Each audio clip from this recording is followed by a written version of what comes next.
Prepare for the unexpected, because this episode of the TV Pilot Graveyard is dedicated to the truly offbeat. We're talking about the concepts that defy easy categorisation, the humour that dances on the edge of surreal, and the pilots that perhaps only a genius or a madman could have conceived. These shows aim to push boundaries, challenge conventions and leave audiences wondering what just happened. While some might have been ahead of their time, others simply baffled their way into oblivion. Join me as we explore the delightfully strange, the brilliantly bizarre and the wonderfully weird pilots that never quite found their footing.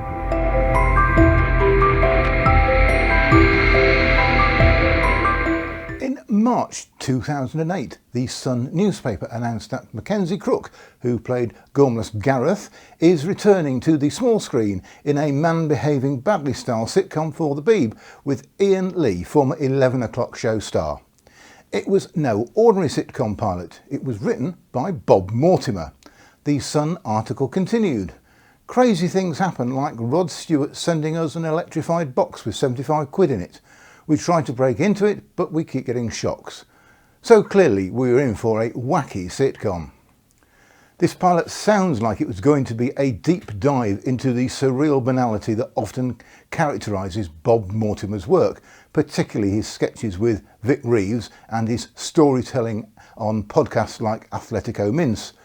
Mackenzie Crook and Ian Lee play two housemates. This is a brilliant casting choice, as both have a knack for playing characters who are slightly off kilter or exist in their own unique realities. The genius of Bob's comedy is taking a relatable setup, two blokes sharing a flat needing money, and injecting it with utterly illogical, inexplicable and often very specific details. The humour isn't about grand gestures, but the minutiae of the ridiculous. The electrified box scenario is classic Bob Mortimer surrealism. It's not about a logical plot, it's about the absurdity of the situation, the specific, bizarre detail and the characters' reactions to it.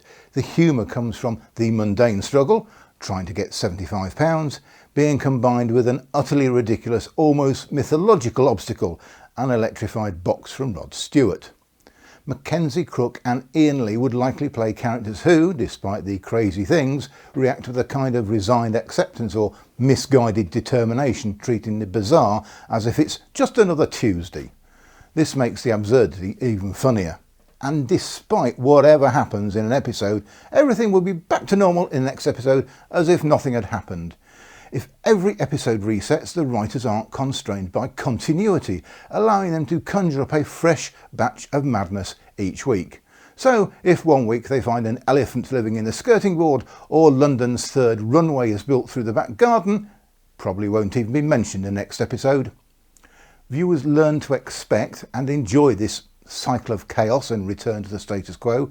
The characters remain relatable in their consistent bewilderment, which builds a unique kind of comedic rhythm. Vic and Bob's House of Fools is probably the closest successful comparison. It features Vic and Bob living together with absurd scenarios and bizarre visitors constantly disrupting their lives. The core dynamic and the embrace of pure silliness are similar. The Catterick TV series is another Vic and Bob creation known for its highly idiosyncratic characters, non-sequiturs and peculiar situations. This pilot sounds like it would have been a cult classic for anyone who appreciates the pure, unadulterated daftness that only Bob Mortimer can deliver. While incredibly funny to fans of Vic and Bob, their specific brand of humour can be very polarising. Broadcasters, especially the BBC in 2008, might have deemed it too weird for a mainstream BBC 1 or 2 slot. This kind of humour doesn't always have a clear narrative arc or easy to pitch comedy premise beyond "it's funny." Commissioners often look for something more conventional. However, what commissioners might perceive as too weird is, for a significant and dedicated segment of the British viewing public, and increasingly an international audience thanks to streaming, exactly what makes Bob Mortimer so beloved. Even if it wasn't a massive mainstream hit, a show like that would undoubtedly develop a fierce, loyal cult following, which has significant value in today's multi-platform media landscape. Somewhere in the BBC archive there's comedic gold sitting on a shelf.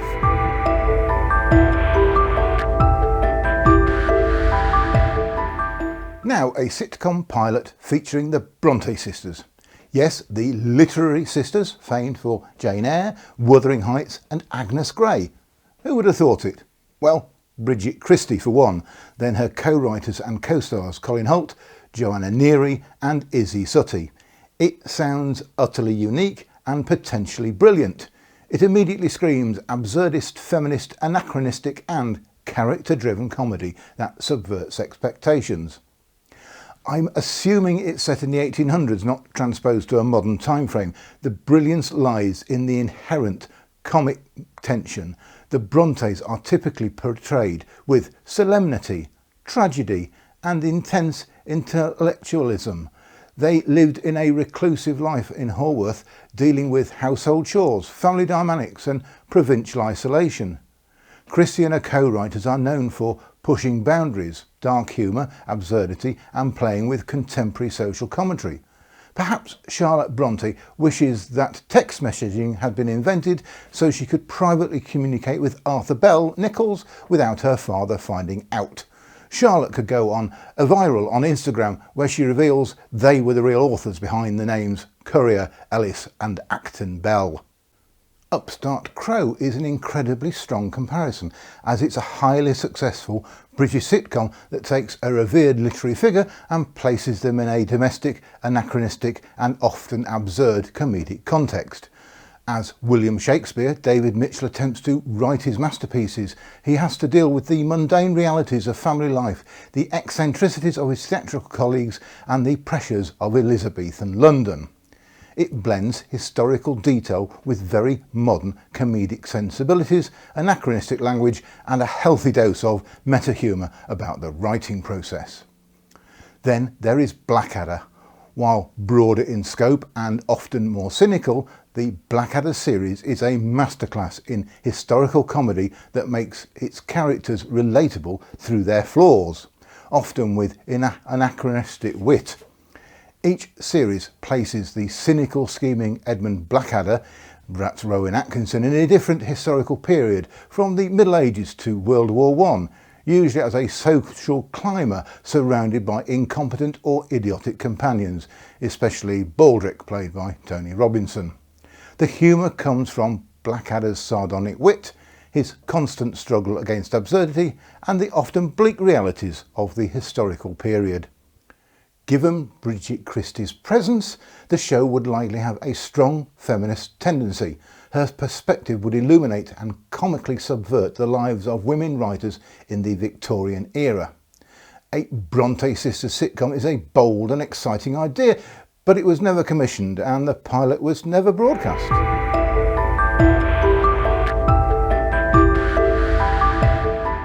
Have you had enough of criminals spoiling your town and wished you were a superhero so you could make a difference? Well, The Revengers was a mockumentary about a group of ordinary people who live in Croydon who come together to try and fight crime dressed in neon lycra. They wear costumes straight out of the Marvel universe via Oxfam so the local community can recognise them for the heroes they really are, except Simon the Fox is a car insurance salesman who lives with his mum. Ian, Razor Boy, is a janitor with psychotic tendencies. Keith, the Black Shadow, is an estate agent who wishes he had no part in the whole thing, but he has no choice, with his wife Claire. White Lightning is a yoga teacher who always wants to try new things and has forced him into the group. Channel 4's head of comedy, Phil Clark, described the pilot as Batman meets The Office.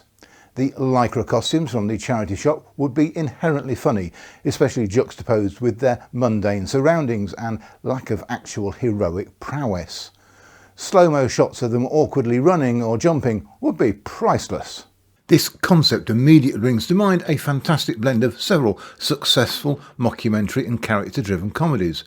The Office is the most obvious direct comparison given the Batman meets The Office description in the mockumentary format. The core of The Office's humour comes from observing ordinary people in a mundane setting, highlighting their petty squabbles, awkward social interactions and often delusional self-importance. the Revengers would lean heavily into this with the heroes and their humdrum, flawed civilian lives.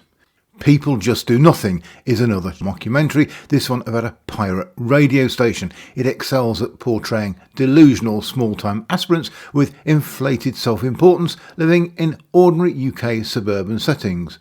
The Oxfam Marvel Universe costumes and the grounded, unglamorous lives of the characters, car insurance salesman, janitor, estate agent, scream the authentic, cringeworthy charm of People Just Do Nothing. Simon, the fox, would be the de facto leader, probably the one who initiated the group.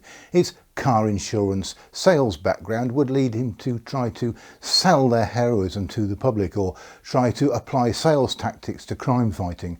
Living with his mum would provide constant domestic interference with his heroic aspirations. Ian, Razorboy, with his psychotic tendencies, would be a goldmine for dark humour and unpredictable moments. He'd likely be the most eager for confrontation, but also the most prone to misinterpreting situations or overreacting. Perhaps he'd be obsessed with a specific, minor, local villain. The marital dynamic of Keith, the Black Shadow, and Claire, White Lightning, would be a central comedic pillar. Claire's boundless, slightly naive enthusiasm forcing Keith into increasingly uncomfortable situations, while Keith just wants to go home and watch telly. His estate agent skills might come in handy for mapping out patrol routes or trying to negotiate with petty criminals. Claire's yoga background could lead to heroic stretching exercises or attempt at calming down agitated criminals with breathing techniques. It's a testament to how many fantastic ideas are out there and how competitive the landscape is for getting a pilot picked up. Sometimes it comes down to timing, budget, or simply not fitting a network's exact needs at that moment, even if the concept is genuinely strong. It makes you wonder what other comedic gems are sitting in the vaults of various production companies waiting to be discovered, or perhaps never to see the light of day. A true shame for the Revengers.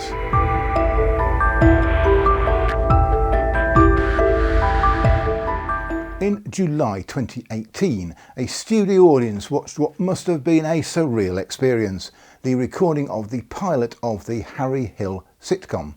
At that stage in production, the show was using a working title, a temporary name until something more suitable popped up into Harry's eccentric mind. It will be a change in direction for Harry, who is well known for his weekly sideways look at television on TV Burp and narrating You've Been Framed for 18 years. How do you have time for a sitcom between making surreal sketch shows like Fruit Fancies, panel shows, Alien Fun Capsule and children's TV, Junior Bake Off and Shark Infested Custard, and his stand-up tours? Perhaps that's why the sitcom wasn't eventually made, but more of that later. This pilot was based on the idea that Hill still lived with his mum and promised an all-star cast.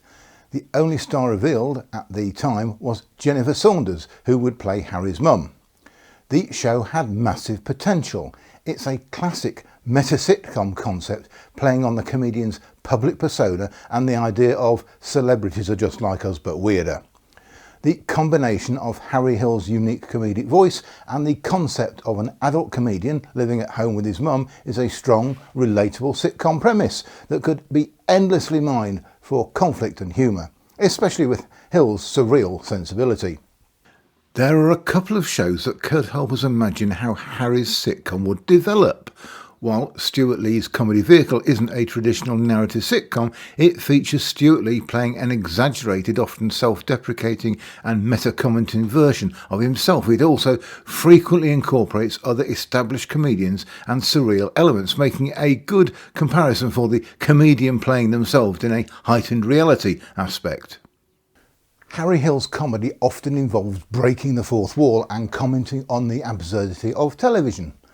Stuart Lee's show is built entirely around meta-commentary on comedy, his own performance and the audience. This suggests the Harry Hill sitcom would have leaned into its own existence as a show.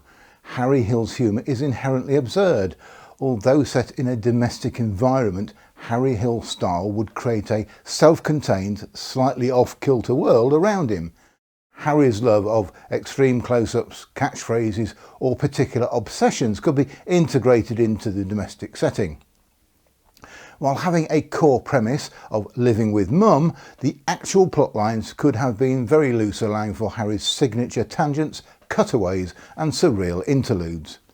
Jennifer Saunders, with her ab-fab background, would be perfectly suited to anchor this chaos with a more grounded but still comedic presence. Probably the gold standard for a comedian playing an exaggerated fictionalised version of themselves in a sitcom is Curb Your Enthusiasm. In Curb, Larry David plays a highly unlikable, socially awkward and cynical version of himself. Harry Hill would play his surreal, perhaps more naive but still eccentric self. This allows for rich character-based comedy that draws on the public's perception of the star. It was reported in the press in mid-2019 that Hill had admitted he had shelved the sitcom idea. Given that Harry himself made the decision, it suggests a few possibilities beyond just the BBC rejecting it. Harry Hill is known for having a very specific and unique comedic vision. It's possible that even with Jennifer Saunders and an all-star cast, the pilot didn't quite capture the anarchic surreal essence he wanted for a full series. With all his other work commitments, Harry might have decided that the time and effort required didn't align with his other creative ambitions or personal life, or that another project felt more exciting. Sometimes everything can be good on paper and even in execution, but it just doesn't spark that special something that makes a long-running series.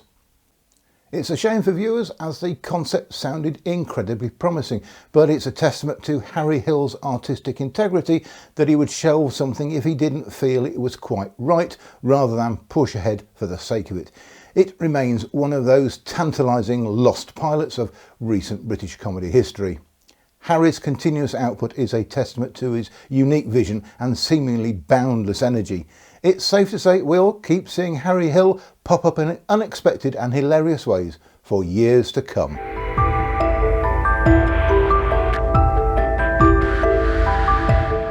In June 2019, it was announced that Catastrophe star Rob Delaney was making a pilot for a dark comedy co-written with Father Ted's Arthur Matthews.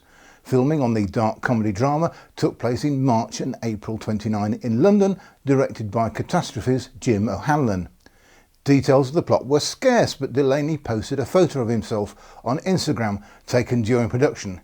He was dressed in Union Jack underpants and no trousers in what looks like a power generating plant. So Delaney must be the titular Frank, and the Instagram photo gives us a clue to the absurd elements to expect in the dark comedy. The phrase dark comedy suggests that the humour would likely derive from difficult or taboo subjects: family dysfunction, mental health issues, social anxieties or even existential crises, played for laughs. The characters could be in unfortunate circumstances, with the comedy coming from their reactions to bleak situations. They might be in a bleak or unusual setting and poking fun at societal norms, institutions or human folly. Rob Delaney is known for his sharp, often painfully honest and darkly comedic voice, especially from Catastrophe. His humour often comes from uncomfortable truths, the mundanity of modern life and a dry, self-deprecating wit. He's adept at playing characters who are flawed, vulnerable and prone to absurd situations. Being written by Arthur Matthews immediately signals a leaning towards surrealism, eccentric characters and a very particular brand of observational humour that can elevate the mundane to the hilariously absurd. Father Ted is a masterclass in isolated, bizarre communities, and his Toast of London is all about the hilariously disastrous life of a struggling actor. Frank could be experiencing some form of breakdown or midlife crisis which manifests in increasingly bizarre behaviour, perhaps at his mundane or highly stressful job at a power plant. The dark comedy comes from his colleagues' reactions, his attempts to maintain normalcy amidst his chaos, and the sheer absurdity of his mental state against the backdrop of industrial machinery. Comparisons could be drawn to The Office meets Toast of London. While Delaney's success with Catastrophe was a huge asset, it might also have led to expectations that Frank needed to replicate that specific success, or conversely, be different from it. Frank sounds like a fascinating, truly unique proposition, definitely leaning into the strengths of both Delaney and Matthews. The lack of a detailed information about the pilot just makes it all the more intriguing. It's a shame we never got to see what bizarre, darkly comic world they were building. Our journey through the truly offbeat ends here amidst the peculiar and the wonderfully weird pilots that never quite found a home. It's in this graveyard that the what if truly stings. Imagine if one of these unique comedic visions, perhaps from the mind of a genius like Bob Mortimer, had taken off. Could we have witnessed the birth of another Black Books level eccentric masterpiece, or a show so utterly original it would stand alongside the young ones as a benchmark of British absurdity? It's a shame these singular ideas didn't get their moment in the sun, but fear not, the world of comedy is still bursting with brilliant, strange and wonderful sitcoms to explore and cherish. If you enjoyed this peep into TV history, please click like and subscribe for more TV sitcom stories and trivia. Then join me next time as we dig into another forgotten corner of television history.